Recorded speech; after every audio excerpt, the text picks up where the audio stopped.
help me now. Jesus, here we go. Ladies and gentlemen, it's the Metal Hammer of Doom, and it's WrestleMania week, or at least WrestleMania was last week, so we're celebrating it this week. I am your host, the mandated reporter, and frankly, I'm mortified, Mr. Mark Radulich. And tonight we bring you a selection of choice cuts, entrance music from World Wrestling Entertainment, World Championship Wrestling, Extreme Championship Wrestling, and whatever else we feel like playing. I'm not alone here. I'm here with two wrestling fans. First, Mr. Toxic Masculinity, Mr. Pat Mullin. How do you do, sir? Good evening, everybody. I will say I'm just a tad bit disappointed they didn't have the actual versions of some of the Japanese theme songs, or at least one of them would have made the cut. However, I'm very happy with what we got for you tonight. I think you'll be just as happy. Indeed. And speaking of happy, he's an all-American boy. Ladies and gentlemen, it's Extreme Jesse Starcher. How do you do, sir? Ooh-wee. Boy, have I been excited for this show for quite a while. You really have. Yeah, we had the opportunity to do the Land of 1,000 Dances on the Metal Hammer of Doom Extra. And that was a treat. That was a treat.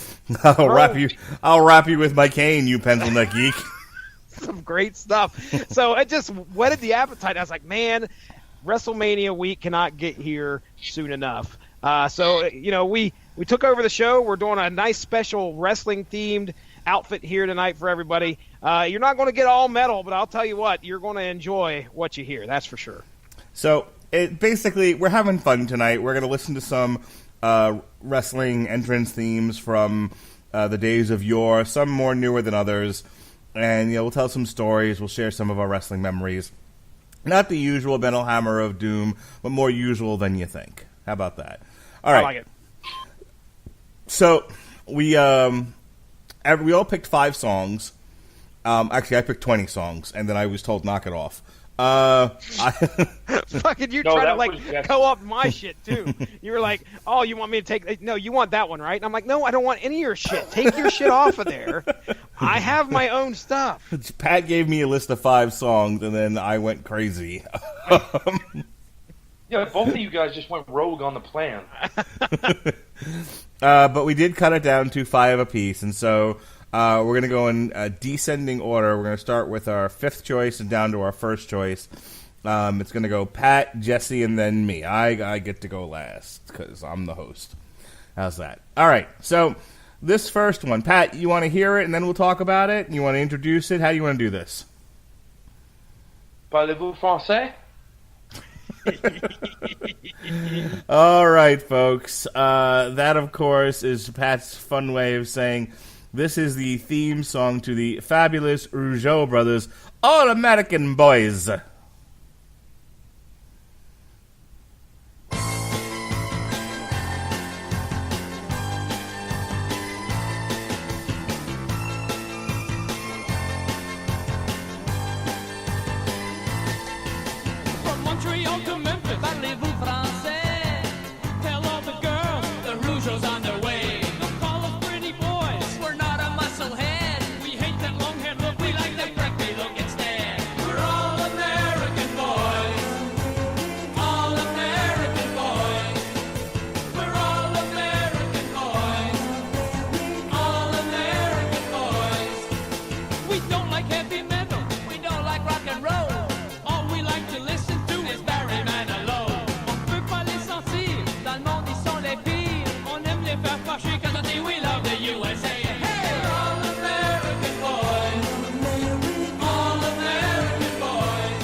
As many times I've seen the fabulous Rougeau brothers wrestle, I would have never remembered that theme.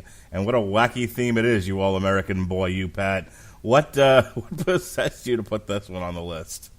Oh, my God. So, for whatever reason, I always remembered, the keyboard part of it. And it just always stuck in my head because I used to always rent a tape called World Tour 90. And there was a Rockers Rougeau match on there that was really awesome. But it was just something about the combination of the entrance tunnel that they went through, in this arena in Bercy, France, and like the pyro and everything. I just remember this song starting, and I was like, man, this was really cool. So like I would hear it more when I would watch more like old tapes and stuff. I'm like, man, this song's actually kind of rocking. Because I love the keyboard. It's super 80s. It's like perfectly fitting at the time. And then like years later, when I actually got the full master of the song, and I could listen to it, like it was great stuff to like piss off these fans. Because if you don't remember, like the Rougeaus were a babyface tag team from Quebec, and eventually they turned heel by being very disingenuous and talking about how they love the USA and they plan to move to Memphis, Tennessee, and all this great shit.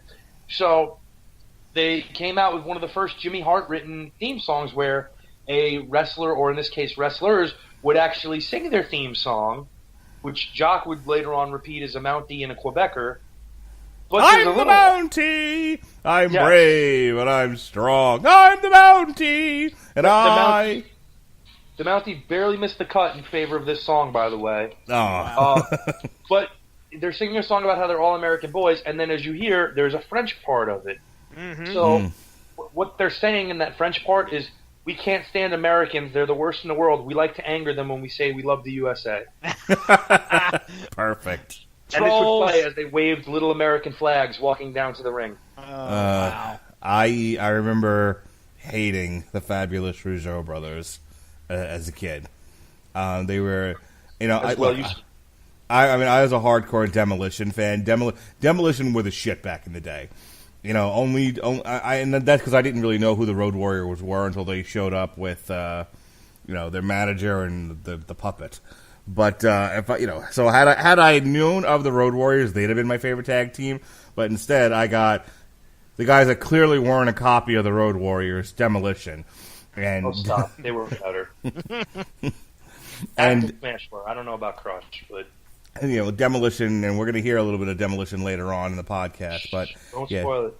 Demolition were just absolutely amazing, and these dainty little guys in their baseball jackets with their fringes and they're jumping around and their perfect haircuts. Yuck! The Demolition needed to punch them right in the face. Do you remember these guys, Jesse? Very little. I'm looking through the wiki now just to see what jogs my memory. The Rougeaus actually won the WWF Tag Team Championship on August 10th, 1987 at the Forum in a house show, defeating the Hart Foundation. Jimmy Hart, the Hart Foundation's manager, tried to interfere on their behalf with his signature foreign object, a megaphone. The megaphone was intercepted by the Rougeaus, who used it to get the pin and win the titles. They were announced as the new tag team champions, but the decision was later reversed, and their title win was never recognized by the WWF.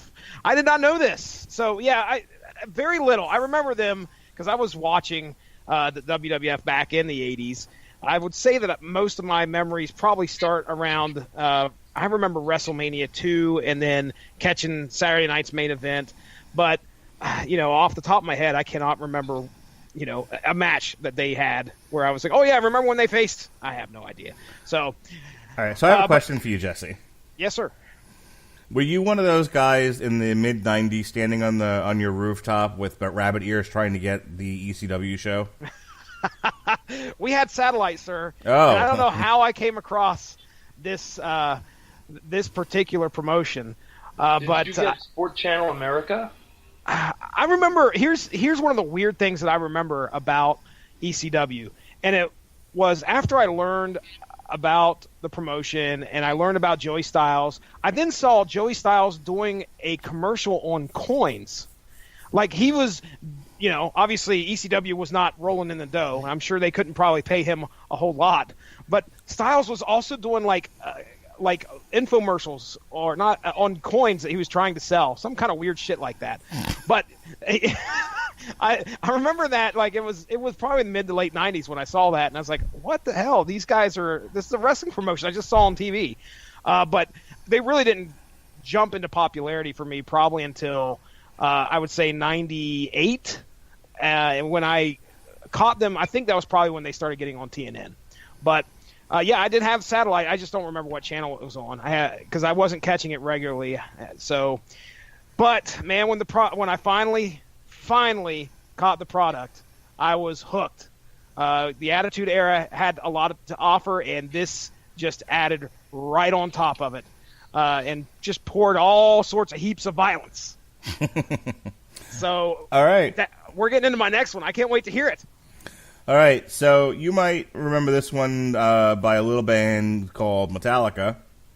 This was small band. This, of course, was the entrance theme to the almighty Sandman.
Oh, we're off to Neverland.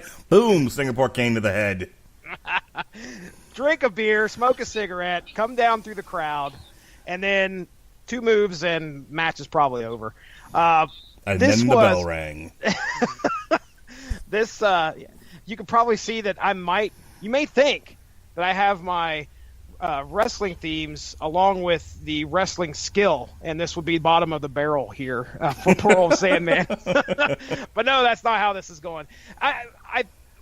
When I picked my 5, I strive for I wanted to get a theme that definitely fit with the metal motif, obviously, and I also wanted something that was instantly recognizable and that the fans just gravitated towards.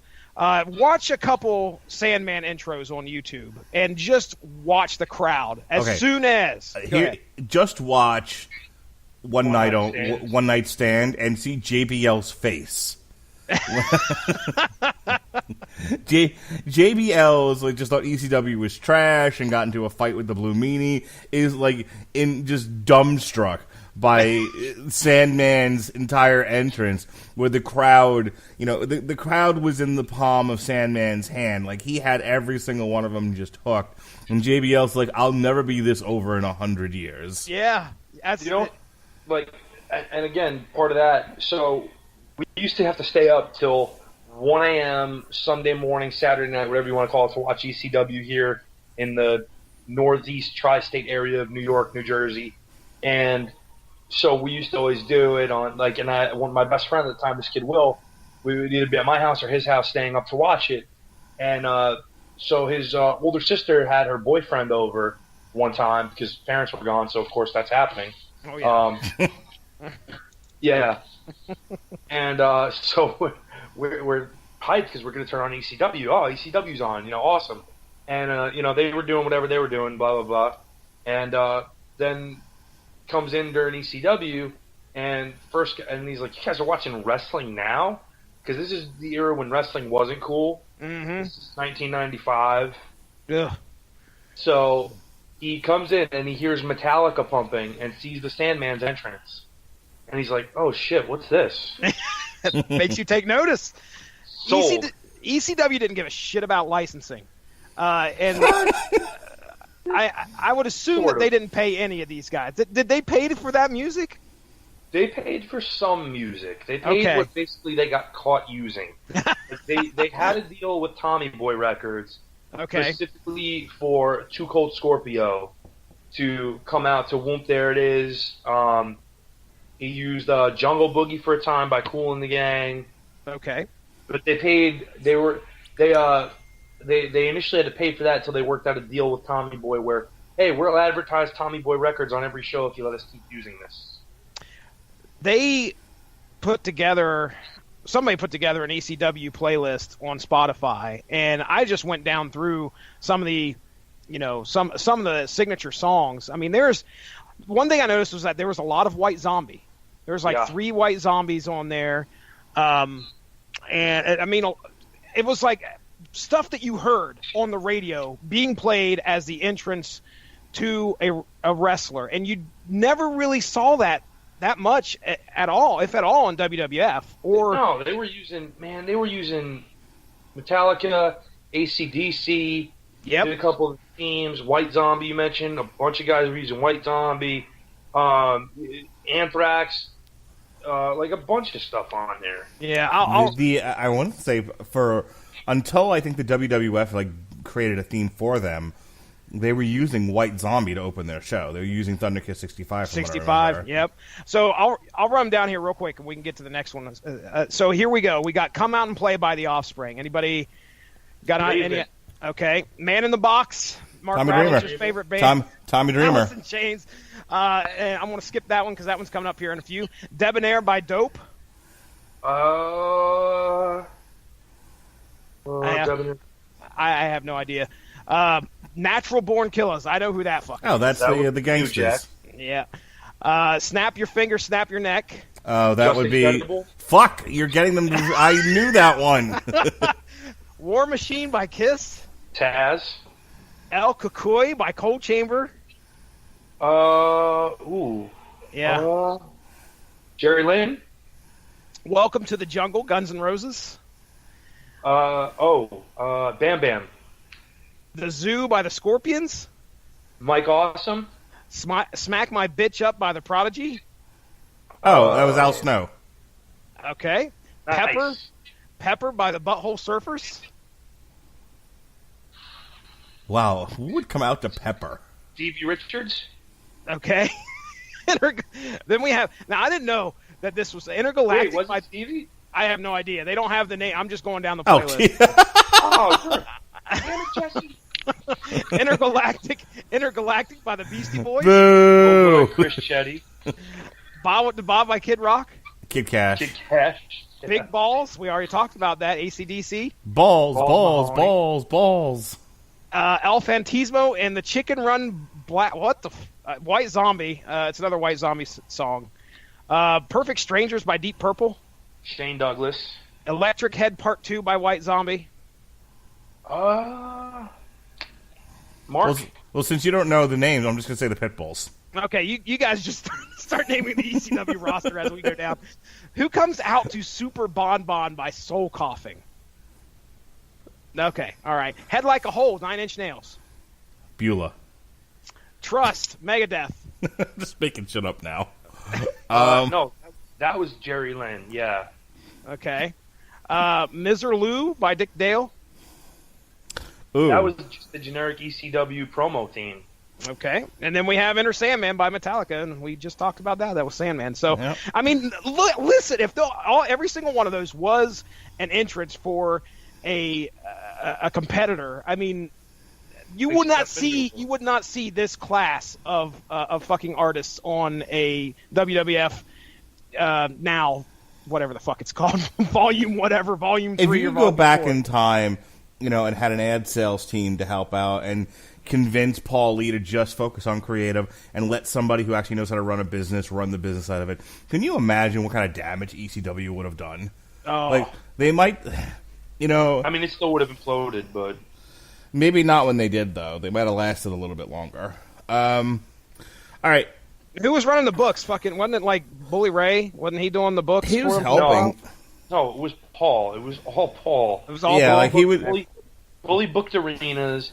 Tommy did a lot of merchandising. Taz designed it. Tommy would do the concessions and stuff. Like, yeah. But Paul was still the bottom line financial guy, which they're all morons for letting that happen in the first place, but whatever. Yep. That's the story of ECW. They're all morons. All right. So this next one. So this particular character has had a lot of themes over the years, a lot of different themes. But this one's probably my absolute favorite original. If you start getting into some of the ones that were done by other artists, it's a whole other conversation. But I would say this is the height of this character's personal themes, and it's definitely one of my favorites. It was my fifth choice. This is Ministry from The Undertaker.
Where to, Stephanie? I tell you, like that was probably, I think, my favorite version of the Taker. I really by country mile. That's so That's good. That's gonna be my second favorite version, other than when he actually dies. Not a, and when he actually becomes the dead man. Pat Mullin, not a fan of the dead man. No, I hate the fucking Undertaker, but if there is a best version of him, that was it. Yeah, Satanic Cult Leader Undertaker was some of his best stuff. And that was his best entrance, not counting things like American Badass and stuff like that. But I just that whole period of time, in '99 when he was chasing Steve Austin and like hanging him from the cymbal and kidnapping Stephanie McMahon and setting bears on fire. It was so good. Super gassed up. Yeah, he was a monster back then. I tell you, these are some of my fondest memories of the Undertaker. Actually, I love that when Stephanie gets into the limo and he looks at her, it's like, where to? But that isn't nearly as good as Steve Austin in the ambulance with Bret Hart, which to this day I still quote. Jesse's heard me quote it like a million times. Like, I told you were going straight to hell, Bret. It's like after they've loaded him in an ambulance. That's so good. But yeah, this is really up there, some of his best stuff. But it's not nearly as good as this next one, is it, Pat? Despite the guitar crescendo added to the original Taker theme, which really does make that theme cool, no, it has nothing on this theme song from the very same era. We'll pull up the lyrics here, throw them in our favorite word machine, just to see. Oh, yes, please tell me what I know level. them all by heart. Let's please tell us what reading level this one is. Guys, we'll do that. It's not a forever long show, and to lead us in, I will tell you there's only so many asses and so little time. All right. Here we go, folks. This is Billy Gunn's theme. This is I'm an Ass Man! I'm an ass man! Yeah, I'm an ass man!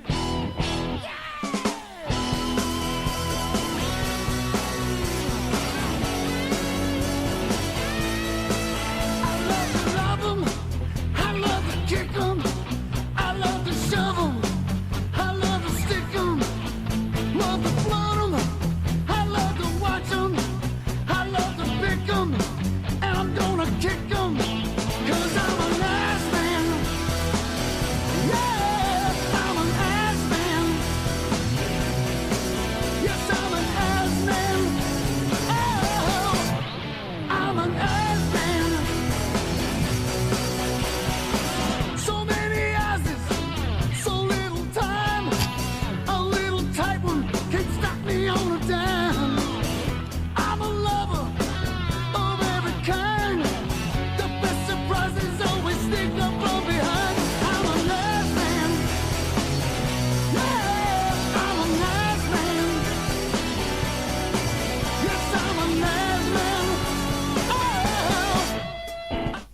I'm an ass man. Oh my god, that is. I wish I could play the whole thing, all 2 minutes and 30 seconds of it. It's so good. What's crazy about that to me is that he was called Badass Billy Gunn, and then at one point, just as a joke, Road Dogg referred to him as Mr. Ass, and from there we got Ass Man. He was narcissistic about his ass, and not only did we get Ass Man, we got a 2.5-minute song devoted to asses with genius writing such as "So many asses, so little time, a little tight one can stop me on a dime." No truer words have ever been spoken, because I'll tell you what, if anything stops me on a dime, it's a tight ass. Oh, yes, sir. Yeah, I remember that fellow walking down in Soho by the burger place. Hey, go fuck yourself, Pat. Hey, you fuck. All right. Look, Badass Billy Gunn was never one of my favorites. I liked him as part of G-Generation X. I liked him as part of the New Age Outlaws, but Nobody's favorite, the song. Yeah, but the song is incredible. The song should be in the Hall of Fame. So, just the song. And my appreciation for the song went further, because remember the whole thing where like some ring rat like outed him as like having an affair, and it was like a whole big thing on MySpace or whatever a couple of years ago. No. Oh, well, it was a huge thing or whatever. So Opie and Anthony, when they first had Sam Roberts guesting on the show, did like a whole morning about it with repeated plays of this song, and would not refer to Billy Gunn by name, would only refer to him as Ass Man or the Ass Man. And like you're like, no, not the Ass Man. that's hilarious. If you go on YouTube right now, if you YouTube search Ass Man and Adulterer, you will get the full show, and it is worth every minute of time you listen to it. Well, I know what I'm listening to on the way to work tomorrow. That is classic. I promise you. The only thing better is Jim Brewer Pizza Man. What did you think of the Ass Man, Jesse? Readability level 9th to 10th grade student. No. That seems pretty high. I was going to say. The word count tool says it is a 9th to 10th grade student readability. I want to give you 2 guesses, and one of them is most likely wrong, and the other one is right, as to what the top word is in this song that is repeated 19 times. Is it ass? No, sir. It is I'm, and then number 2 with 16 times is ass. That's so terrific. it goes, here we go. Run them down 1 to 5. I'm ass man, love them. There you go. Love them. There's your repeated words. So anyway, yeah, that was fun. This, like I said, could you imagine writing these lyrics? You got to come up with a song. Okay, all right, let's focus here. What do you like to do with Let's focus. I like to pick them. What?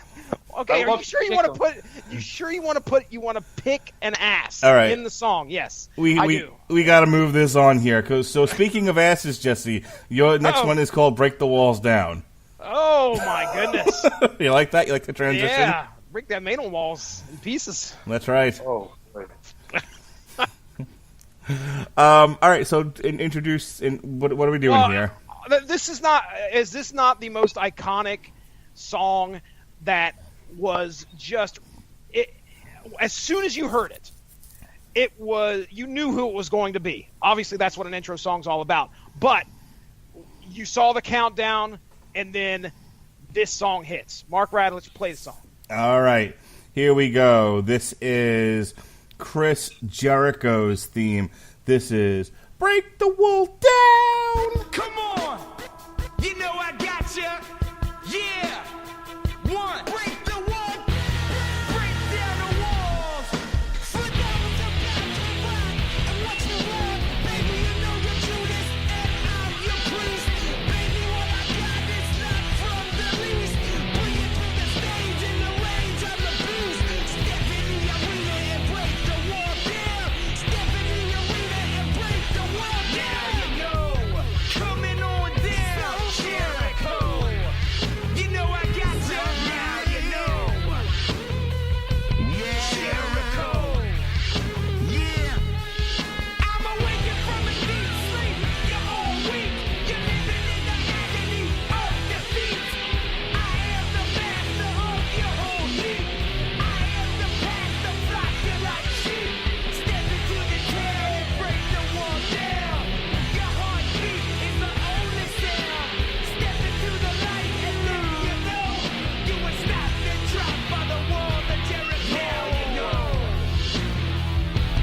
Now you know, Jericho. So I was living in California when he jumped ship and debuted. You fucking took my question. I was like, let's play a game of Where Are You? Or Where Were You? Because that is exactly what I was going to ask. I was living in California at the time, and they did the countdown clock forever. And then when he finally debuted, it was like, I would say it's probably the second most significant jump back. The first one being X-Pac, the day after WrestleMania 14. Which, by the way, I don't think I've ever screamed louder like a girl at a wrestling event than when. And you did that for X-Pac. Yeah, I don't know what you're talking about here. Oh, okay. Let me doing this. Okay, so the day after WrestleMania 14, right? Shawn Michaels has been thoroughly beaten. His back is in shambles. Okay. You gotta look to your friends. You gotta look to the click. And out walked Sean Waltman, who I have no particular enjoyment of at all. I didn't like him as the 1-2-3 Kid. I didn't like him as Six. I did not like him as anything. But I was such a WWE mark, and I was definitely rooting for the WWE against WCW, that when he showed up that way, and it was like, yes, the WWE's turning it around. Victor, you would think I had fucking stock in this company. I was so excited. But the second one was Chris Jericho. Yeah, his debut was amazing. The fun part is he hates this song. Does he really? He hated the song when it debuted, and he realizes though that at a certain point that, it's really over, and it wound up being good for him. But he hates the song. Is it because he's just not a fan of rap? I think it's because he didn't get to do his own entrance song, and he's probably thinking if they let the Rougeos do it, I have a real band. Why wouldn't they let me do it? Pat, where were you, man? Where were you when this happened? I was in my bedroom because it was August, I believe, of 1999, and I was a youngin' then. But I still even though it was summertime, I still used to come home early, for Monday Night Raw and Nitro for some reason. Mostly Raw at this point in time. But there was all the buzz and all the hype that Jericho was coming in, and I was a huge Chris Jericho fan at the time. I think a lot of people of my similar mindset were, some still are, and I was so excited. And then they play the music, and he comes out, and he just gets summarily buried. Fucking rock. Who in the blue hell are you? I just told you my name's Chris Jet. It doesn't matter what your name is. Oh. You dare to interrupt The Rock after you've been wrestling on some show with a guy named Juventude? With a jabroni named Jehuventude. It's great. Yeah, I think I was at OU, and I'm fairly certain the college years is what really got me back into wrestling. That was that prime time where WCW and the NWO had just happened. I think was the summer of '96. Yes. So May '96 is when Scott Hall shows up. July is when they form the NWO. Okay, so I started OU, and probably about September or October, somewhere around there, is when I started really getting back into wrestling, like a lot of people did. So yeah, I was familiar with who Chris Jericho was, but I remember just on the edge of my seat, and I don't even know.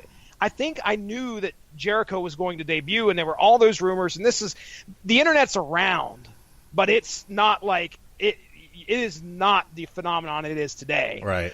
So I remember a guy used to come in, and he would spout off who's going to fucking win. I'm like, how are you this fucking savant of who's going to win these matches? I couldn't figure it out for the life of me. The motherfucker had WrestleZone on his fucking computer or some shit. But anyway, so yeah, what do you mean Chavo Guerrero Jr. is not going to beat Kevin Nash? Yeah, that blew my mind. Who are you to doubt El Dandy? So, thanks, Brett. I think the other thing is that picking this guy, he was a legitimate, Chris Jericho is actually a legitimate singer of a rock/metal band. That's a generous version. Hey, I watched the man in person. I watched him. Fozzy actually came to Parkersburg, right across the river there in West Virginia. Oh, Madison Square Garden was booked, huh? Apparently. All right. So Pat's not impressed. But either way, yeah. So there you go. Break the walls down. All right. Just to keep this moving, this next one is a classic example of love the theme, hate the fucking wrestler. Mm-hmm. This is Voices by Rev Theory for the Randy Orton theme. I hear voices in my head, they counsel me, they understand, they talk to me.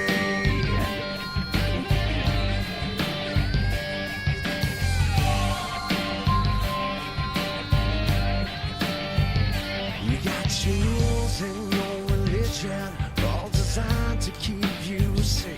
But when rules start getting broken, you start questioning your faith. I have a voice that is my savior, hates to love and loves to hate. I have a voice that has the knowledge and the power to your fate.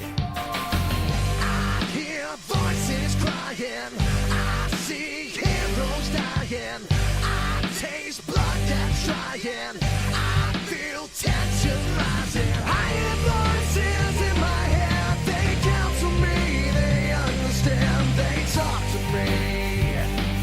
They talk to me. They tell me things that I will do. They show me things I'll do to you. They talk to me. Talk to me, talk to me, talk to me. They talk to me. Talk to me, talk to me. As a mental health professional, hearing a song about someone reacting to internal stimuli is particularly entertaining to me. Then that would be Voices, ladies and gentlemen. They talk to him. I fucking hate Randy Orton. I think he's the most boring, most overrated ass of a wrestler ever. And any time he comes on the television, I go right to sleep. But God, is that theme amazing. And I'll tell you, the one time I actually found Randy Orton entertaining, I think is when he actually started using this theme song, and it was when he was doing the whole "I have IED," intermittent explosive disorder, where he showed up to Triple H's house and with a bat or whatever it was, and he was simultaneously knocking out and kissing Stephanie McMahon. Oh, though that was the best. Crazy Randy Orton at that time was the greatest thing ever. And then you have this vicious feud, this crazy, violent, vicious feud with this lunatic who's hearing, voices in his head telling him to, commit sexual assault against the CEO's daughter. And they ended it with just a match at WrestleMania. Probably one of the worst matches I've ever seen at a WrestleMania, including King Kong Bundy versus someone SD did Jones. that to my wife, I would immediately go for a hammerlock. Right. This'll teach you. It's like, hey, you tried to rape my wife. Let's do some catch-as-can wrestling. Fantastic. That we're not particularly adept at. Yeah. It was unbelievable. The funny thing? I like this theme. I don't dislike Randy. I actually like Randy. I loved his one before this, Burning My Light. I don't even remember it. He's used this for so long now. I think I know what you're talking about. Because even between these two, for like a week, he had the Kill Switch Engage song that he didn't like, and he was like, I don't want this. And then they just gave it to CM Punk. And then CM Punk would go on to use Living Color. And then he would quit the company. Is a crime that you took that off this list. We don't have 3 hours to discuss. I think we do have 3 hours. You just can't stay awake 3 hours. Oh, go fuck yourself. How about that? All right then. I have sleep apnea, Jesse Starcher. All right, that's it's not narcolepsy. All right, I'll just put that out there. It's narcolepsy. Narcolepsy. It's a special kind of disease when you fall asleep in public. All right, let's move this party along here. So, this is the Metal Hammer of Doom, and a lot of these great entrance themes have a rock and roll and metal feel to them, except for this next one. And then there's Maud. Pat, give us a little introduction here. Vocals performed by the greatest wrestler to ever live. A time when parody actually trumps what it's parodying, to say the least. Not the particular single that everybody knows from this incredible group. I think it's nothing short of the perfect addition to this podcast. All right. Here we go. This is the Good Old Boys from the West Texas Rednecks from WCW.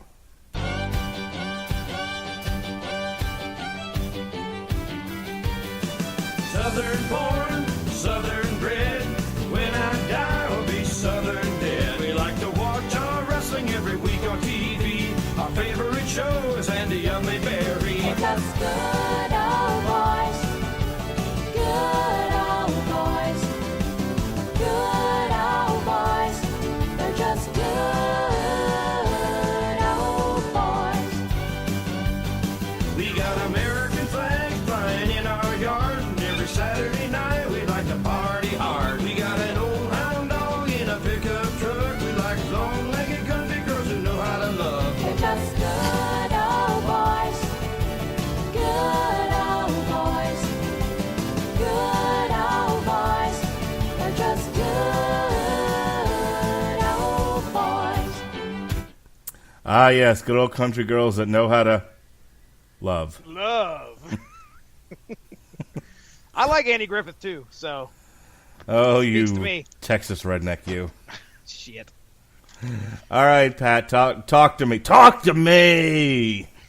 Amazing. Just, Kurt Hennig, again, proving that when he wants to, he can do anything and do it perfectly. I A can't man believe that's from him Minnesota. singing. That's amazing.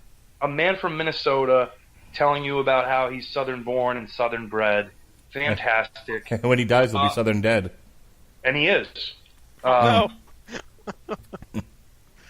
But I love this whole angle. I love everything about it. I love the real lack of depth in terms of WCW's understanding of their audience.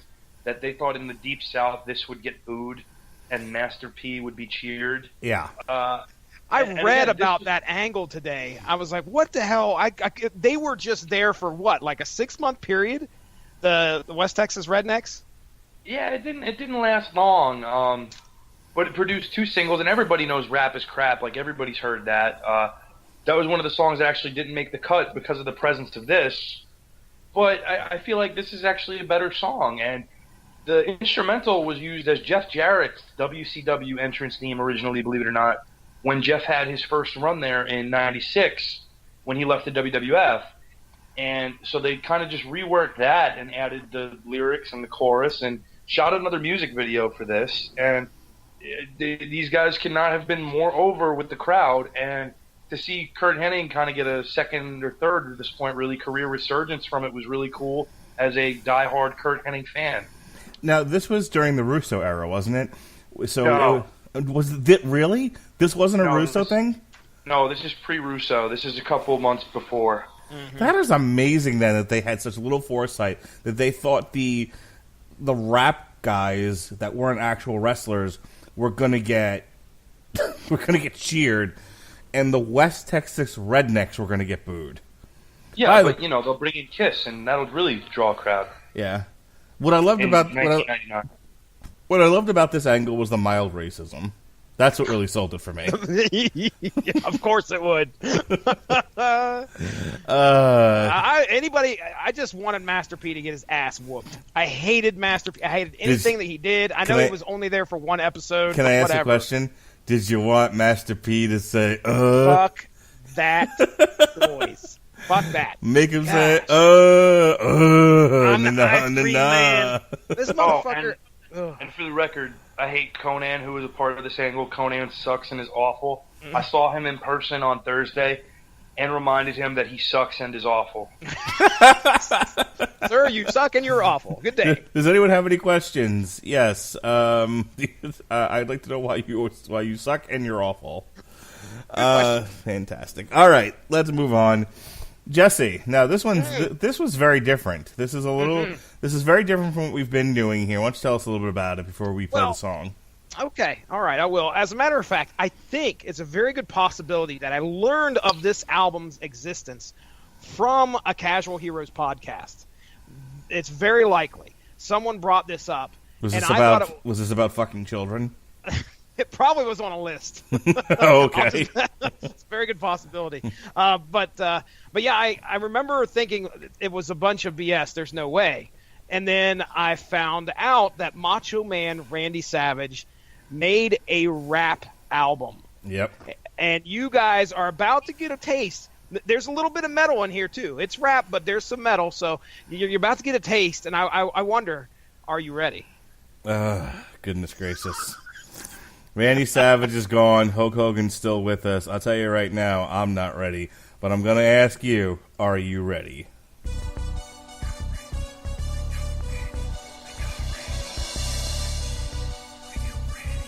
Yeah. I don't think they ready. Nah. No. Y'all ain't ready for this? Are you ready? Are y'all ready for this? 'Cause if y'all pump your fists like this, are you ready? Keep it going on and on. We gonna rock it, baby, all night long. Are you ready? Put your hands in the air. Come on, wave them like you just don't care. Are you ready? Come on. Are you ready? Yeah. We're gonna do the damn thing, so I hope y'all ready. Savage man's gonna rip the microphone like a Betty and rock steady. You should've never got me started in this rap game. Now you're dearly departed. That's retarded. A wrestler coming off like this, one that's lyrically inclined with a mic in his fist. It's the Savage Man with the master plan. I got you waving your hands saying, That's my jam. now, everybody's kinda shocked and amazed that Macho Man's got you hitting the days. And I'm about to start a brand new rap craze, 'cause I'll crush you in the ring as well as the stage. So everybody, come on, put your hands up high, 'cause we're coming with a sound that you can't deny. It's the MACHOMAN. No, I'm not playing, I got the place in mayhem. Are y'all ready for this? 'Cause if y'all pump your fists like this, are you ready? Keep it going on and on. We gonna rock it, baby, all night long. Are you ready?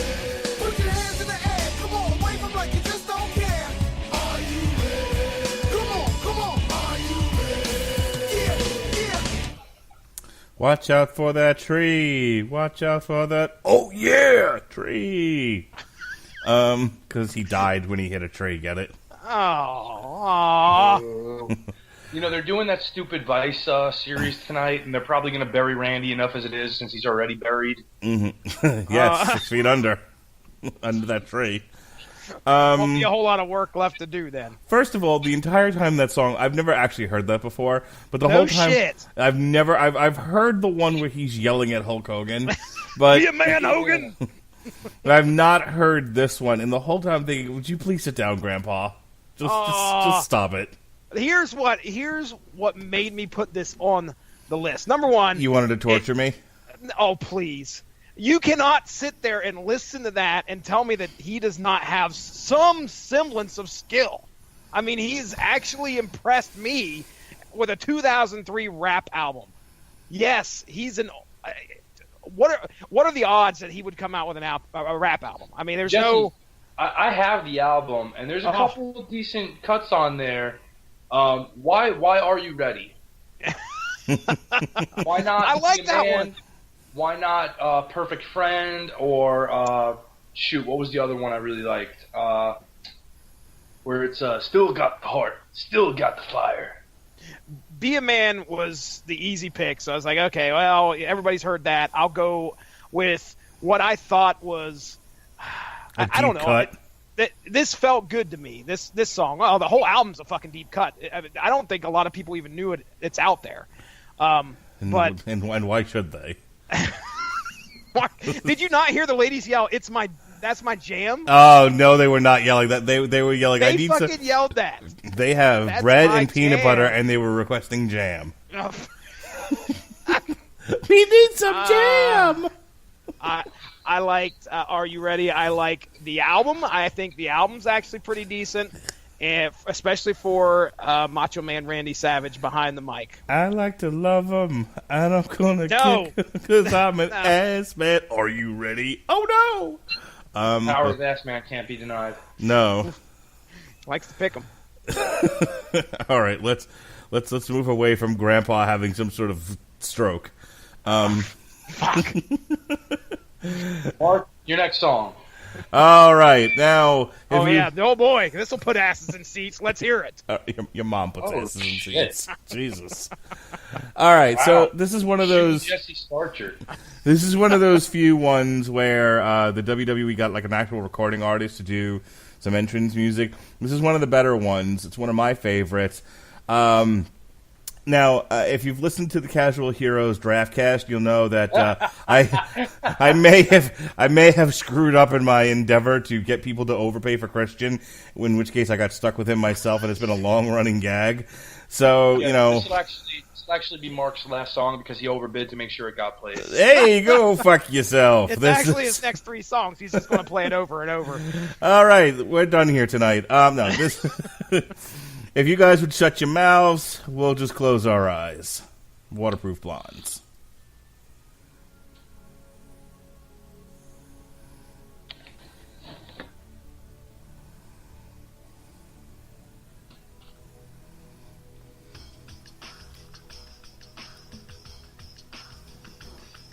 Deceived by my eyes, and all I was told I should see.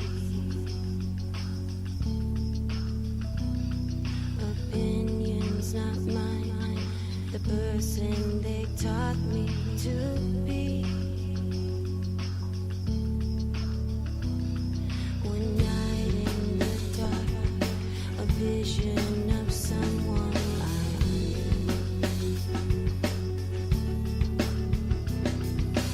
And in the darkness I saw a voice say, I'm you.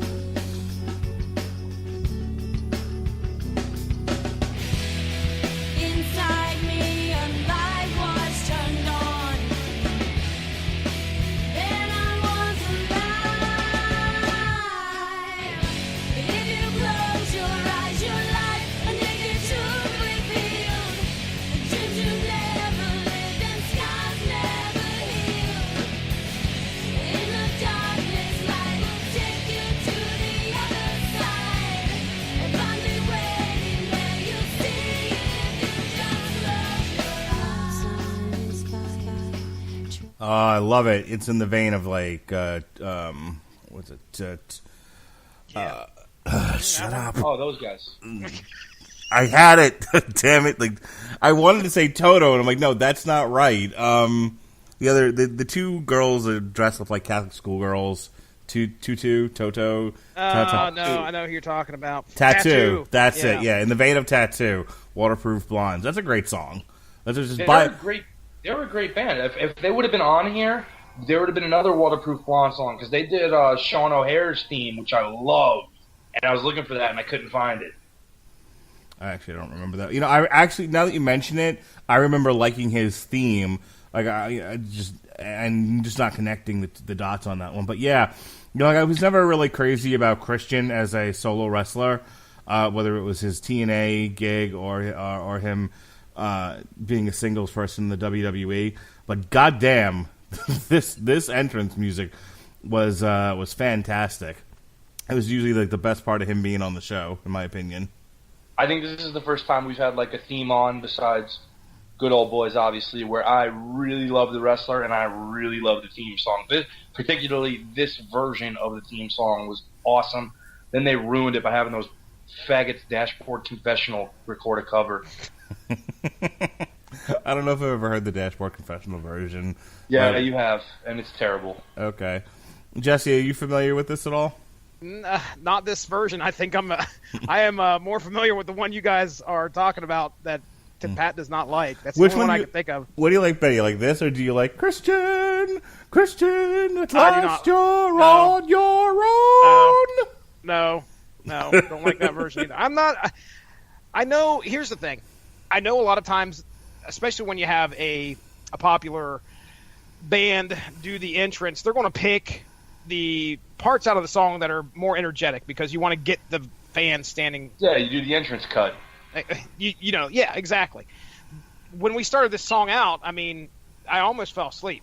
So I said, okay, well, that's not fair to the rest of the podcast and the people listening. But I'm not a fan of this one. I'm sorry, guys. Falling asleep during podcasts is my gimmick. Thank you All right. very much. So Jesse, go after the show and listen to the entrance cut. Okay. All right. Then I'll most likely I'll be like, oh, okay. All right. I hear it. The thing is that we're hitting this one, and Pat's next one also that inspires some ire from me. So Oh, my goodness. we're at a part in this podcast where it's like, oh, fuck me. Oh, fuck you. Fuck you. Pat, he's got some shit to say about your man Double J. I can't understand why, but I don't understand a lot of things. Why don't you give us a little intro there, buddy pal? Oh, it's on me. Okay. Yeah. So once in a generation, there comes a movement, and in the 1990s, country music gained ground it had never gained before, and I was really into some guys like David Lee Murphy. I was really listening to a lot of Brooks and Dunn, Travis Tritt, and so for some reason, I don't know, I just connected with this kid living in Brooklyn, New York, that he loved this country music out of nowhere. He learned how to achy breaky and all the good stuff. And so this gimmick Jeff Jarrett had as the wannabe singer who was going to use the WWF to launch to country music stardom got over with me. I've always been a character guy, and this was a fun character with a good performer behind it. And they were going to release this big single, and to the shock and awe of everyone, it was a terrific song, and I'll let you hear it. All right. Not only is this a Jeff Jarrett hit song, but it's the closure to any one of the live Bruce Pritchard shows. This is With My Baby Tonight.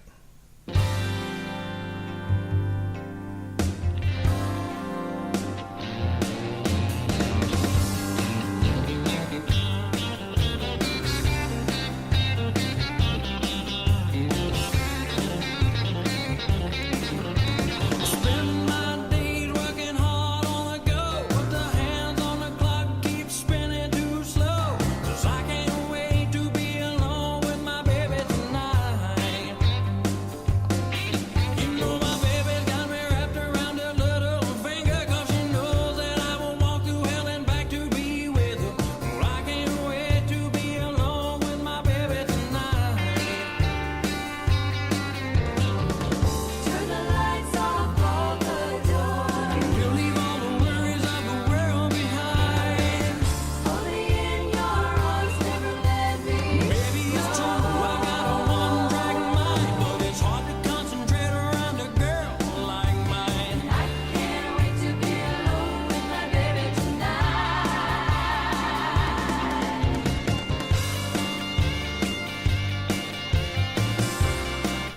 Jesse, how do you not love that song? The fuck, dude? Yeah. Well, I mean, listen. Because of the gimmick, it fits. So there's no Oh. way. Yeah, it fits. Ow! So I can't discredit the song for that. I cannot do that. Now, Do you know, was this? do you know who's really singing? Is that Road Dogg? Sure is. Yeah, that's what I thought. Yeah, No, I remember. it's not. That's Jeff Jarrett if I've ever heard anybody. Believe the gimmick, Pat. It's still real to me, damn it. So I really dislike Jeff Jarrett. So I mean, Hey, Jeff Jarrett, fuck you. I could not stand to watch him. It seemed like wherever he showed up, he immediately got pushed. And maybe it's because of the wrestling skill that he had. And I think as years have gone on, I understand why some people like him, but I can remember him being on WWF television and WCW television, and I was completely uninterested with anything that he had to do. I'll admit, Man was willing to come out and put women in the figure four on a nightly basis again. Okay, now I know why Pat likes him. I have to admit, in the interest of being serious here for just a moment, if I could be serious for just a moment, Jeff Jarrett had a lot of go away heat for me too. Like him and X-Pac both. Just like, could you, and I remember like in the rise and fall of WCW mockumentary. Mike Graham.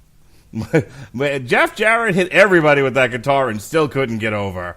No, the quote is, he broke 6,000 guitars, never drew a dime, and in his mind, he was as big as Hulk Hogan. And the thing of it is as ridiculous as that documentary is, he's not wrong. Like, you know, do you know the story, Pat? Do you, I think I've heard Bruce Pritchard talk a little bit about it, but, you know, with Pritchard, it's like, I'm not sure we're getting all the details here. Do you know why exactly Steve wouldn't work with Jeff when they proposed it to him?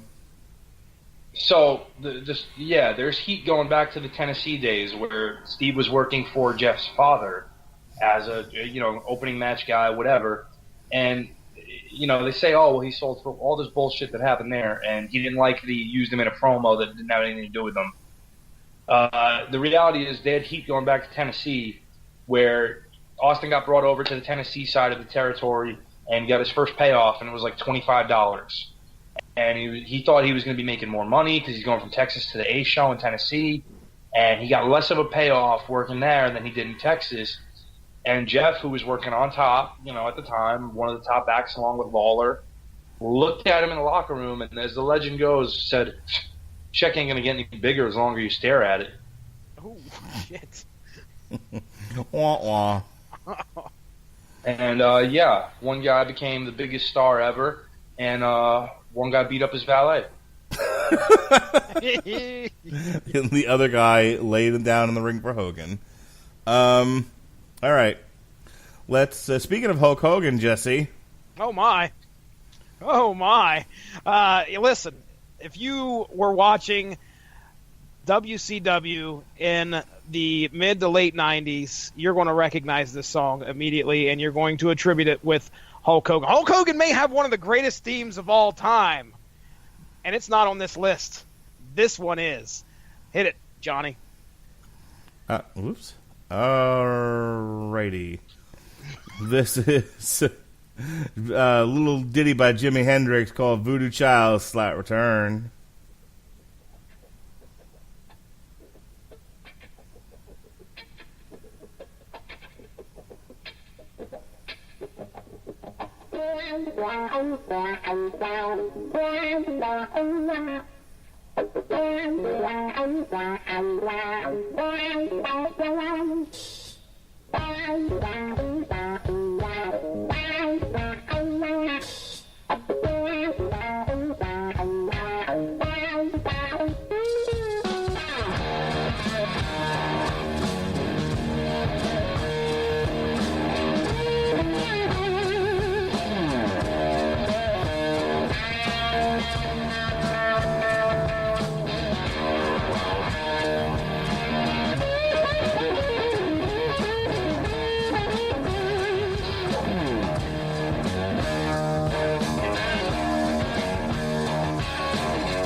Oh, Electric Larryland. Actually, Electric Ladyland.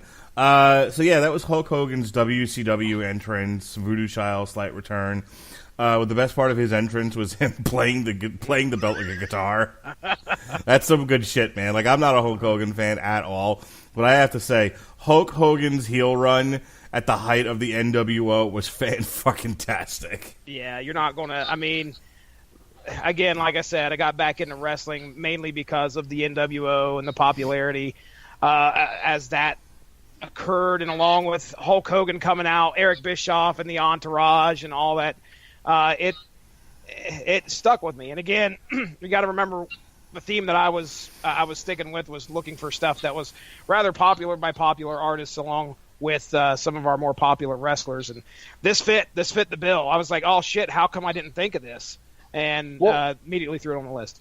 The funny part is, like, you know, because of the NWO, the big three, Hogan, Hall, Nash, Hogan's very clearly the odd man out, and one of these things is not like the other. And part of it's because, like, Hulk is still being the wrestling heel while Hall and Nash are just trying to be cool and edgy. And, like, so when Hall and Nash got their Wolfpack theme, right, like, it was updated, up-tempo rap track that people could get into and whatever, it sounded modern.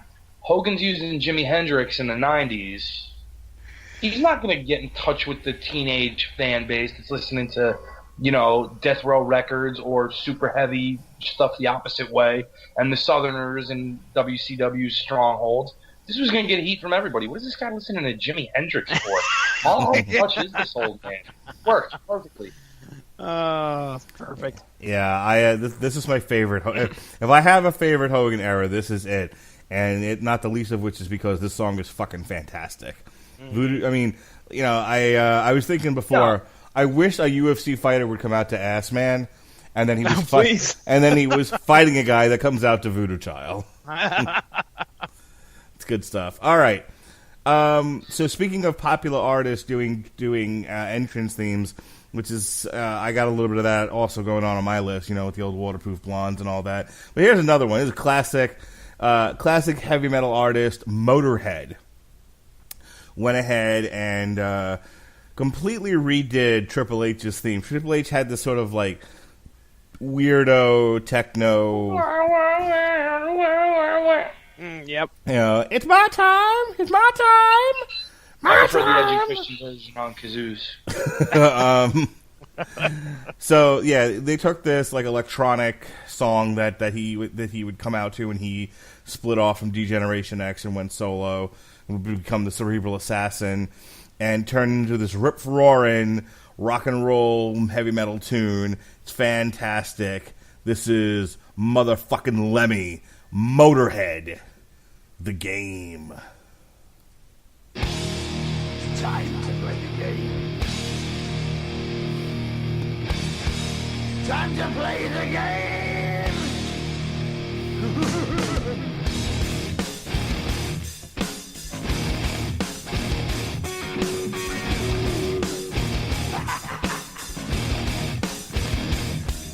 It's all about the game and how you play it. All about control. And if you can take it, all about your debt. And if you can pay it, it's all about pain. And who's gonna make it? I am the game. You don't wanna play me. I am control. No way you can shake me. I am heavy debt. No way you can pay me. I am the pain, and I know you can't take me. Look over your shoulder, ready to run like a Cleveland bitch from a smoking gun. I am the game, and I may lose. So move on out, you can die like a fool. Try to figure out what my move's gonna be. Come on over, sucker, why don't you act me? Don't you forget there's a price you can pay. 'Cause I am the game and I want to play.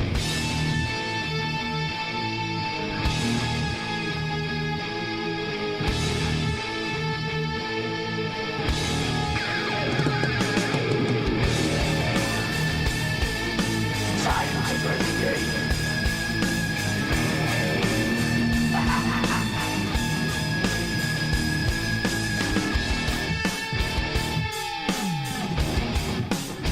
Time to play the game.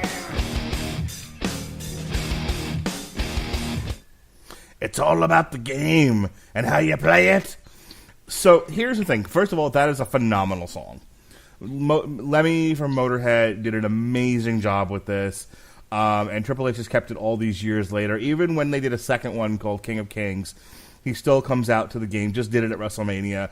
It's fantastic. It's another one that should be nominated in the Hall of Fame for entrance music. It's so good. But I'll tell you, my lasting memories of Triple H, as far as entrances go, are these last couple of years of WrestleManias where he decided to go in costume. Like the Something very fucked up and always over the top. I mean, it's just like, geez, He did it- what is he coming out now with? he did it like the first time I think was at John Cena when he decided to be Conan, and I laughed my ass off at that.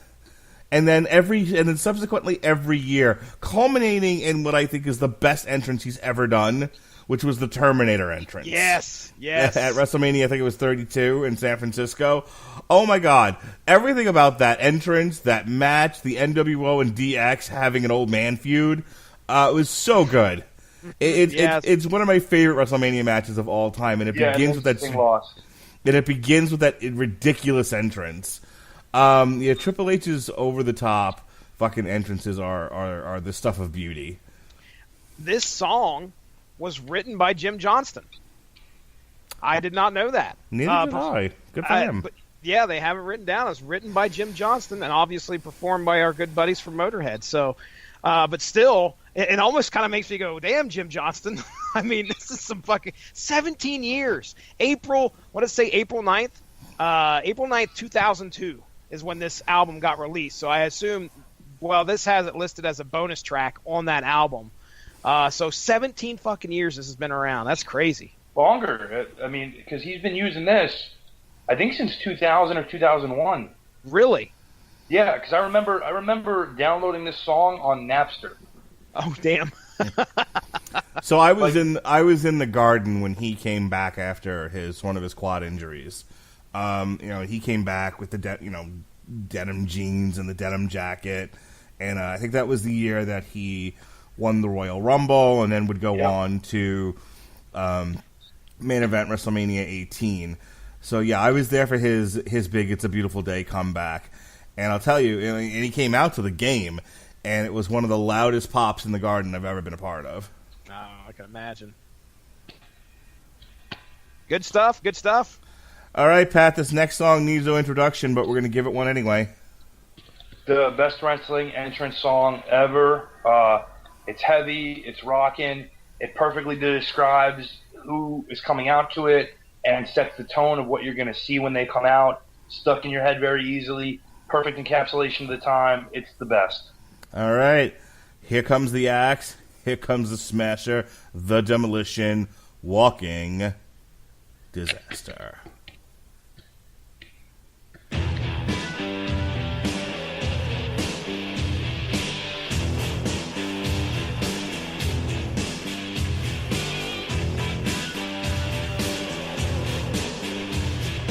Here comes the axe, and here comes the smasher, the demolition, walking disaster, pain and destruction is our middle name. Search and destroy you, run and we'll find you. There's no place to hide, the devils will get you. Pain and destruction is our middle name.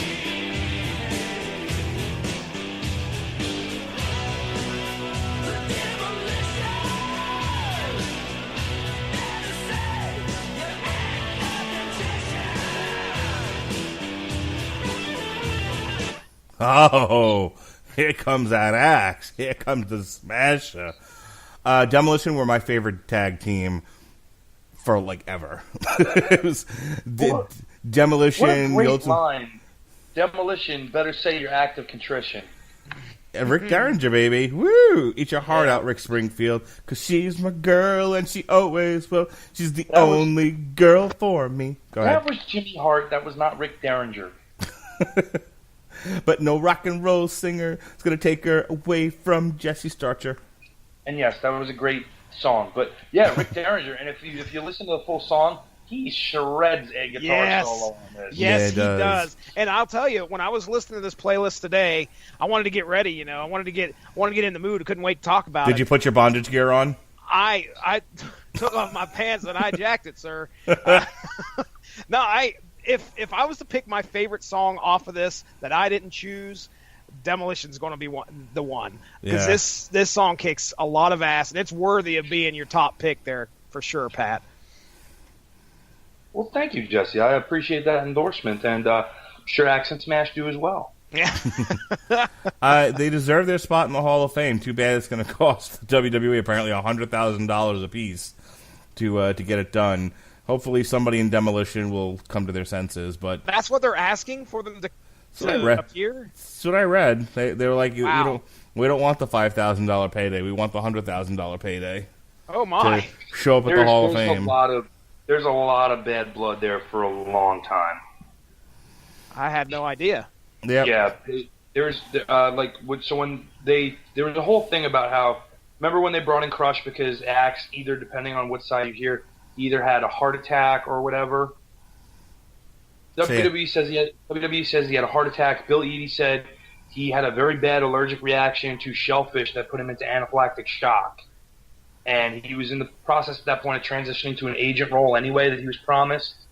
But they dropped him for Crush, and they were like, oh, well, we were never going to put you on as an agent, Bill. Like, you heard what you wanted to hear, as if he was Bret Hart or something.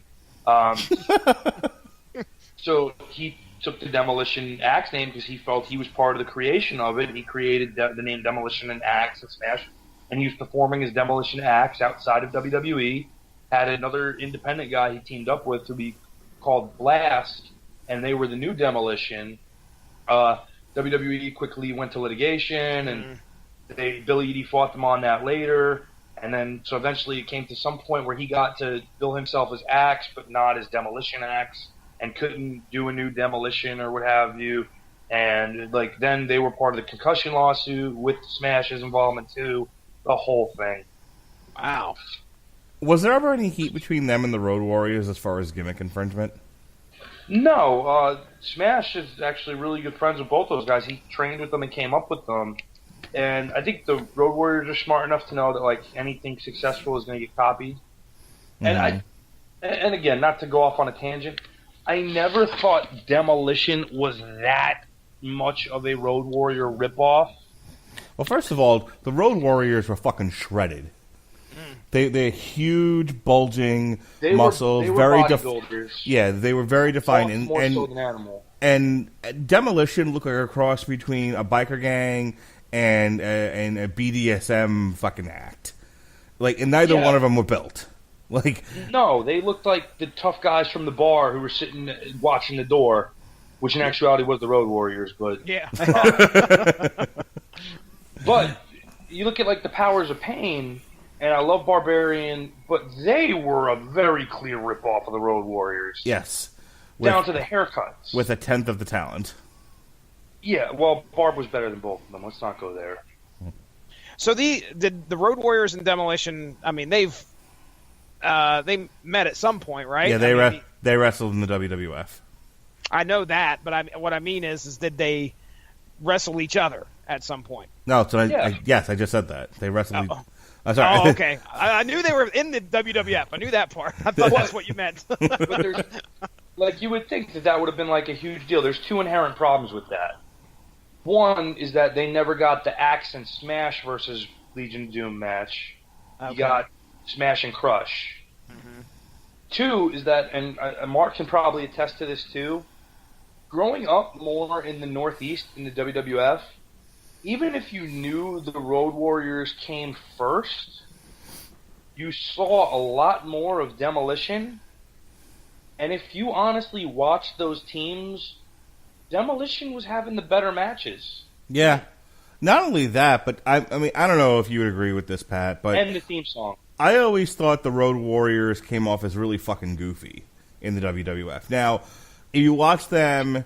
Any other place, they're not goofy. They're fucking badasses shoving spikes in Dusty Rhodes' eye and all that shit. Yeah, he couldn't see for a while. But they come into the WWF and everyone has to have a gimmick and everything has to be childish. So they have Paul Ellering, and Paul Ellering has a fucking puppet. Demolition didn't have a puppet.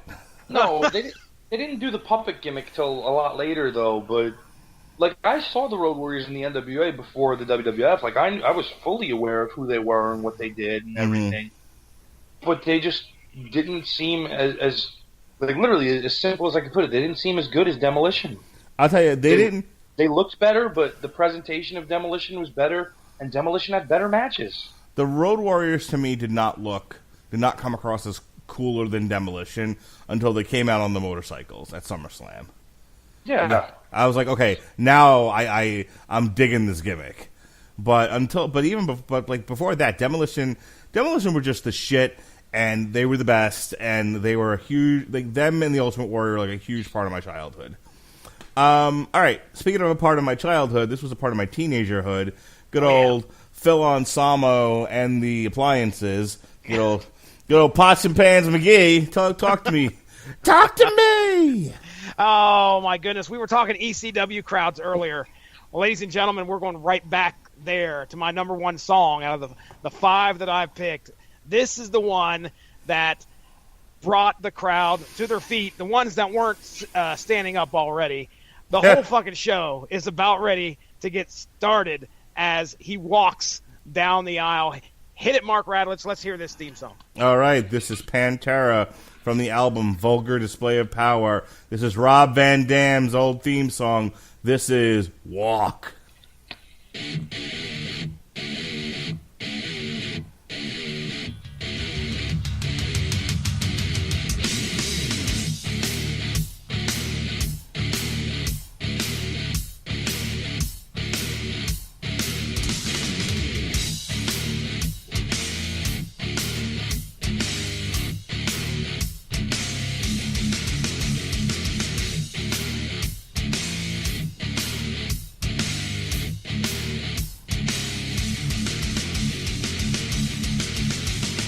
Can't you see I'm easily bothered by persistence?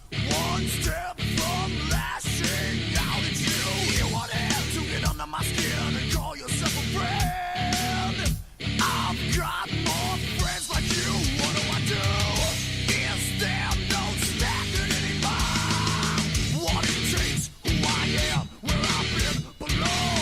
You can't be something you're not. Be yourself, by yourself, stay away from me. A lesson learned in life, known from the dawn of time. Respect, walk. What did you say? Respect, walk. Are you talking to me? Are you talking to me? Walk on home, boy. I watched this entrance today on YouTube, and I can't remember which ECW event it was, but And then you gave Caleb a 5-star frog splash. yeah, he's still upstairs unconscious. I'm a little worried. You gave him the Van Dam and hater. Hey, Caleb, catch this. Check this out. Rob Van Dam, bitch, the whole fucking show. So Jesse Starcher. Dun, dun, dun, dun. And again, it takes again, this is crossing the boundaries between songs that we hear on the radio and songs for entrances for wrestlers, but everybody starts singing this song. They all stand up, and it's respect, walk, and I remember when I first saw it, I was like, what the fuck is going on here? This is amazing. And then at the time, now granted, things have changed, and my opinion of Rob Van Dam has changed, but he was very innovative. I have never seen anything like what he could do in the ring before, and that caught my attention. And you really, if you sit there and think about it, it's a rare occasion where a wrestler's theme is accepted and owned by the audience, and they sing along with it.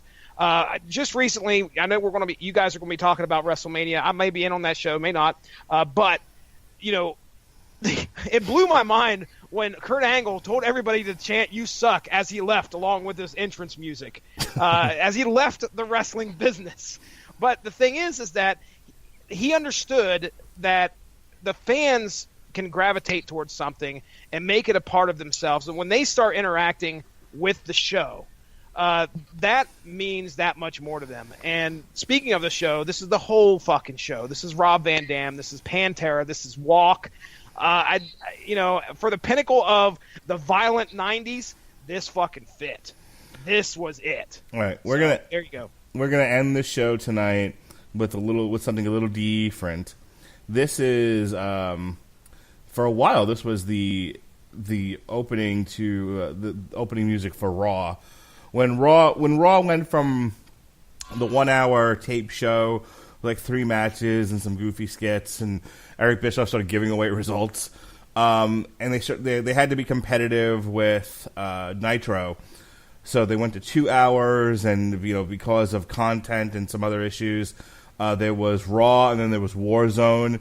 When they initially made the switch and kind of kicked off the Attitude Era, they used this as the introduction to Raw. This comes from Full Metal, the WWF Full Metal, or Full Metal the album. Now, it's got a bunch of, at the time, 94, 95, 96 entrances, like Diesel, King Mabel, the 1-2-3 Kid, the Smoking Guns, featuring Mr. S, Razor Ramon, Hakushi, Sexy Boy, With My Baby Tonight. But there was also some extra songs here featuring the Slam Jam members. Now, who were the Slam Jam, Jesse? The Slam Jam consisted of John Olivia from Sabotage and Trans-Siberian Orchestra. Also, Michael Begim and Ali Schneider, not from One Day at a Time, from Such a Surge. They do the vocals on this next track that we're going to play. Scott Ian from Anthrax. Oh, goodness. Kenny Hickey from Typo Negative. Gary Meskel from Crumbsuckers and Propane. Jesse, did you listen to any of the Propane that I sent you? When the fuck did you send me Propane? A little ways back. I'll have to resend it again, and you're going to have to listen to it. Okay. But, all right. yeah, Propane kicks some fucking ass. Pat, you ever hear of Propane? Can't say I have. Oh, you guys are missing out. And finally, welcome to Joyzy, you fuck. Tim Miller of Overkill. So that's your Slam Jam members. They did a great fucking song here. This kicked off Raw. This is my number 1 pick for tonight, and after this, we're going to get out of here. Ladies and gentlemen, this is Thorn in Your Eye.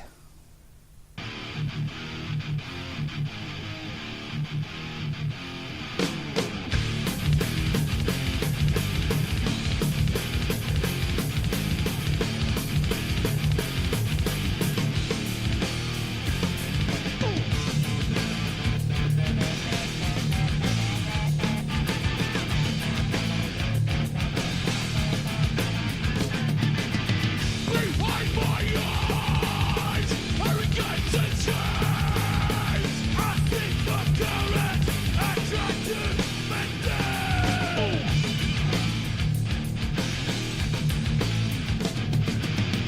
Everything in the room is pointing at me. Freedom enacted, I want to break free.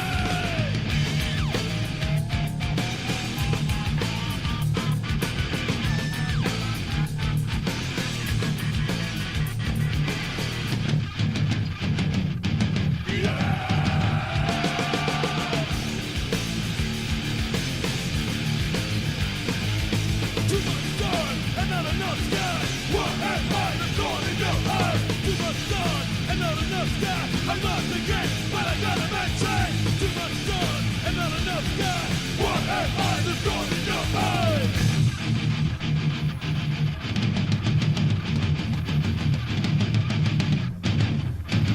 You're just now the serpent. You don't get what's inside. I show you my color. You just say black and white.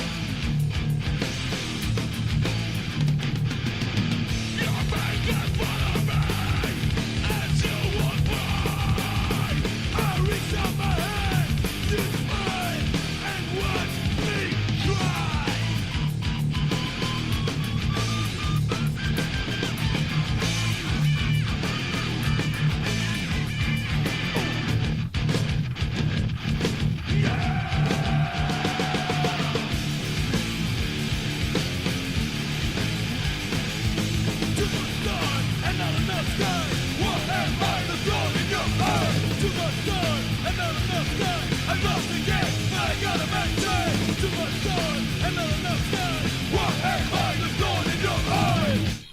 Welcome to Raw is War.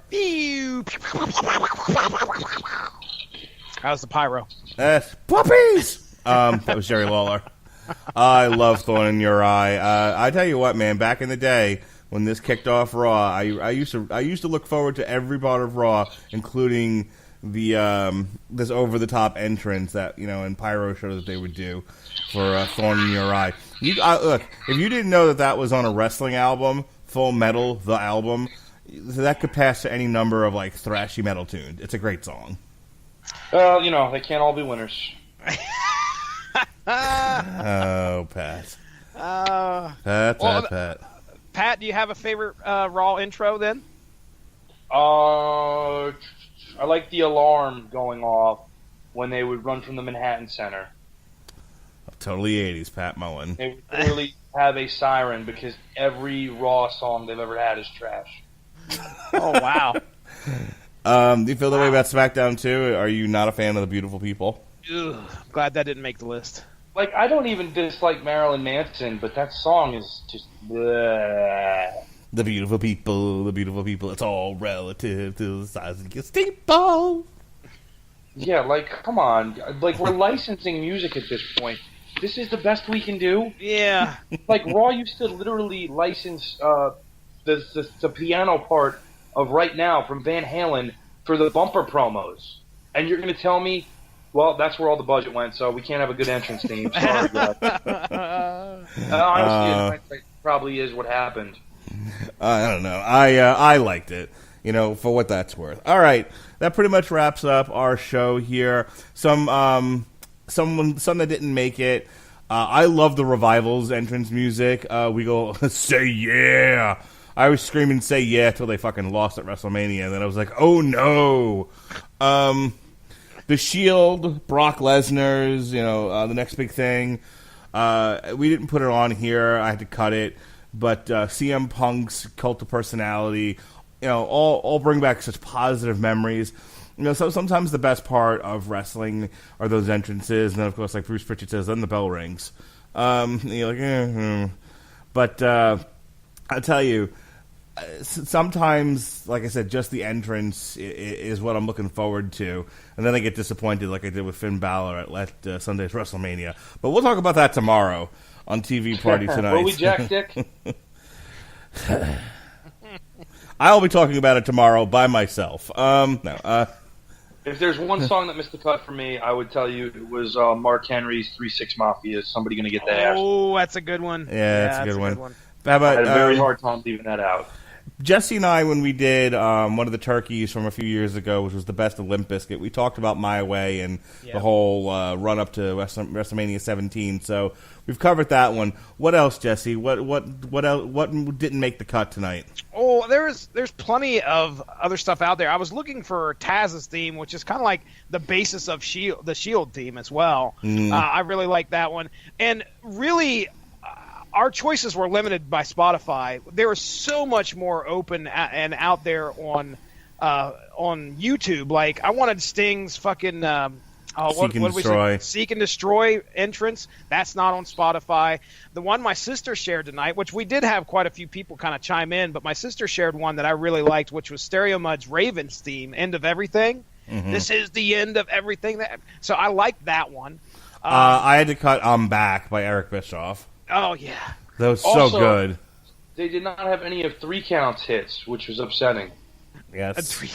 We were talking also some fucking Fabulous Freebirds and Michael P.S. Hayes. Eventually, we will get the full Michael Hayes Off the Streets album, and there will be a Wrestling Hammer of Metal album. Hell yes. Well, I looked for it. It didn't. I couldn't find it on Spotify. I could only find the Wolfpack. But yeah, the original NWO, which I was reading the Nitro book that's out right now, and they were talking about how basically the NWO music was just like library music that they had in the TNT storeroom. They basically just pulled random music. They're like, oh, this sounds good. It's weird. It's weird they had a collection of porno music, but that's TNT for you. We'll make it work. But I mean, yeah, the NWO, that's iconic. That music, everyone knows what that is. Yeah. You know, we probably could have put on Real American. I mean, because Christ, who doesn't know that Who at this doesn't? point? Yeah, who doesn't fucking know that? Wow. But 20 songs, 15 songs. That's what we decided to go with for hour and a half, 2 hour show. So that wraps it up here for the Metal Hammer of Doom's tribute to wrestling music. This was Jesse's idea, and it wasn't complete crap. Hey, that's good. That's real good. Great. As far as what we're getting back on track next week, we've had a couple of off weeks, a couple of weeks where we didn't do a show, but we're going to get back in the swing of things. Next week, Overkill. Welcome to New Jersey, you fucks. Next left, Joyzy. Joyzy. Welcome to the Garden State. The Wings of War. We're going to review that next week here in the Metal Hammer of Doom. The week after that, Twar Hell. We are taking a break on May 1st. Now, I may make it to that show. We're going to be reviewing the Orville Season 2, or I may be dead on an operating table. One never knows. Fuck. You never can tell. All right. A doctor is going to stick his hand up my ass and see what he can find. I may not be alive. I don't know what's going to happen. But on May 8th, if I'm still alive, we're going to do Battle Beast. May 15th, the new White Snake. May 22nd, Elavidi. May 29th, Sworn Motherfucking Enemy. Yeah. That brings us to June. June 5th, Legion. June 12th, all you Simpsons fans out there, get on board with the Great Space Coaster. Oakley dokley, howdly toodly. Wait, Mark, what is the date for the White Snake show? White Snake is May 15th. Okay, I will be seeing them May 7th. Sweet. I'll be seeing them April 23rd. So feel free to join us on that show, Pat, if you want to talk some White Snake. We'll be looking at the new Flesh our and Metal Blood. Hammer of Doom Extra was fun because I threw a bonus one in there. People keep an ear out for that. Where we went down some top White Snake albums. We could tell which one Mark listened to the most. So like I said, June 12th, we got Oakley dokley, howdly toodly. We'll get some. We'll probably get Robert Winfrey on for that one. Rammstein has a new album out. We'll review it June 19th. Hopefully Robert Cooper will be back for this next one. Amon Amarth, June 26th. On July 3rd, day before Independence Day here in the United States, we got L7, Scatter the Rats, because God loves riot girls. God may love them. Pat doesn't care for them. No. He'll pass. That brings us to July. Glory Hammer, which is an Ailstorm side project on July 10th. Not Glory Hole, you perverts. Glory Hammer. The Texas Hippie Coalition is going to get it on, son. July 17th. And finally, Sabaton. New Sabaton album, July 24th. And that's all we got on the schedule for right now. Pat, you're going to be back with me tomorrow to remind me what a jack dick I am as we talk about WrestleMania weekend and how seats are not made for us big fellas in these arenas. That's what we're going to talk about. How cold was it? WrestleMania? I don't think it was- which is tit cold. Oh boy. Yeah, I didn't do WrestleMania, and I'm thanking God every day I did, and we'll get into more of that as to why tomorrow. So tomorrow night, Pat and I will discuss WrestleMania weekend. We'll discuss the G1 Supercard, which Pat and I were at live. We sat next to together. We snuggled. It was a lovely time. What else you got going on, Pat? Not too much otherwise. Unfortunately, I will not be around on April 20th because I will be seeing Tesla in concert. Nice. So I'm looking forward to that. Yeah, you'll hear me tomorrow night on what a wild weekend we had between myself, Mark, a longtime friend of the podcast, Jed Casey. So, Mark was at WrestleMania. Mark went to the G1 Supercard with me. There's some great stuff from the Bruce Pritchard live show you'll hear about. No, you won't. Jack Dick. And then Mark went to NXT. While Mark was at NXT, I was at a show called Revolution Pro, which was a British company with a lot of New Japan talent. Had a lot of run-ins there at the hotel. I was not at the Hall of Fame when Bret Hart was assaulted. I have an alibi. Thank you very much. He was not there. Not there. And Thursday, you can hear about what happened when I attended Josh Barnett Presents Bloodsport and Impact Wrestling Presents United We Stand. Did you go to any of the Joey Janela shows? I did not, and in hindsight, I'm very grateful based on video I saw. All right, we'll talk about that as well. All right, Jesse, hit me with some can plugs or plugs of cans. Oh, ladies and gentlemen, go give the Radulich go give the Radulich and Broadcasting Network Facebook page a like to stay up on top of all the great podcasts that we have to offer. Go find your favorite podcast platform. Type in Radulich. You should be able to find a show. You can subscribe or go pick an odd one you want to listen to. There's a bunch of stuff out there in the archive. We're usually averaging about 3 shows a week on here, and we've been doing that for how many years, Mark? A lot. Wow. A lot. So plenty of stuff out there to check it out. I do a show called Source Material. It is a comic book show. We got some great episodes coming up here, and we've done a bunch. We're over 200 episodes. So most likely there's something that Pat's been on, that Mark's been on, that you could hear us again talk about storylines in comic books if you like our voices that much. So other than that, Mark Radulich, I'm ready to get the hell on out of here.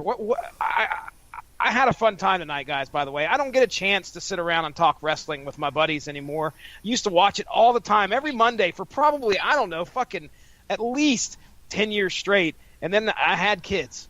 And then... and then your life ended. And then the bell rang. And then I was like, shit.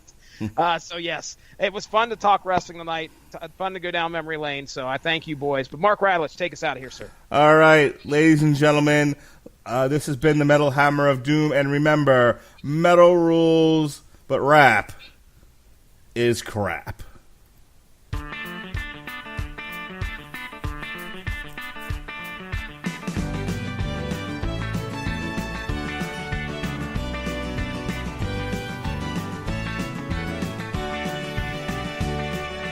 I like country music. I love country girls. I like Willie Nelson. And don't forget about Merle. There's only one thing that I hate, 'cause it's a bunch of crap. I